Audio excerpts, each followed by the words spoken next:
Hey guys, ও কি মজার জায়গা গাইস। হ্যাঁ, ঘটনা হলো আজকে সাগর পাড়ে এসে গেছি গা, বুঝছেন না? দেখেন মানে আঙ্গর ব্রহ্মপুত্র নদীতে মানে এই জায়গা হানি কিরকম একটা লুক হয়েছে আর কিরকম ভাল লাগছে, বুঝছেন? মানে একদম মনে করতেছে যে সাগর পাড়ে আইছি আজকে, বুঝছেন?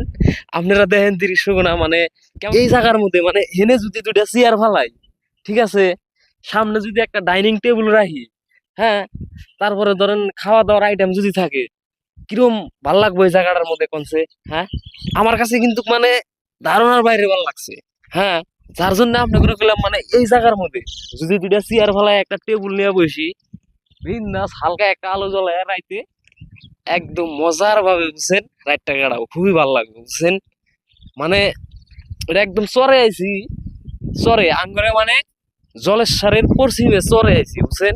এই চরের দৃশ্য কিন্তু এটা। হ্যাঁ, তে ঘটনা হলো কিছু কিছু জায়গা মানে আমার গ্রাম অঞ্চলেও কিছু কিছু জায়গা এরকম ধরনের আছে, বুঝছেন, দেখলি হারে মানে ভালো লাগবে, বুঝছেন? কিন্তু আমরা হয়তো আঙ্গুর জায়গা মানে আঙ্গুর দেশটা হয়েছে মানে গরিব, বুঝছেন, যার জন্য মানে এই জায়গাগুলো আমরা সাজায় রাখা হারি না, ঠিক আছে? হয়তো এই জায়গাগুলো যদি মানে বাইরের দেশে হইতো, দুবাইতে, সৌদি আরব, অন্য জায়গায় যদি থাকতো, বুঝছেন, একদম পারসার বানায় দিত, বুঝছেন, একদম ধারণার বাইরে, তখন একটা ফিল হইতো, ঠিক আছে? কিন্তু গণনা হলো ওই যে বললাম না, আমার দেশটাই মানে গরিব, বুঝছেন? দুইটা যে চেয়ার ফালা দিব এখানে, সেই সিস্টেম নাই, কেরা দিব, বুঝছেন?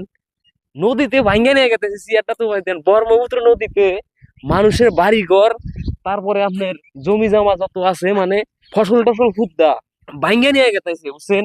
সেই দেহ না মানুষ নাই আর এখানে চেয়ার ফালা দুই না মানুষ থাকবো। আপনারা এই কথাটা মানে চিন্তা করে দেখেন, মানে আঙ্গুর দেশটা কত একটা গরিব, ঠিক আছে? ভালো ভালো জায়গা যত্ন বেকারে মানে আঙ্গুর কাছে না পছন্দ হয়ে থাকে, ঠিক আছে? তো ঘটনা হলো, জানি না ভিডিওটা কিরকম ভালো লাগলো। অবশ্যই যদি ভালো লাগে থাকে তাহলে একটা শেয়ার করবেন। আর হয়তো আমাকে আপনারা কম বেশি সবসময় ভিডিও দেখে থাকেন, আমি কিন্তু মাঝে মাঝে এরকম ধরনের আপনার করে ব্লগও দিমু, ঠিক আছে? আর ব্লগের মধ্যে ভালো ভালো কিছু কথা কমু, মেসেজ দিমু, ঠিক আছে? তো ভালো থাকেন, সুস্থ থাকেন, পরবর্তী ভিডিওতে আবারও আসুন।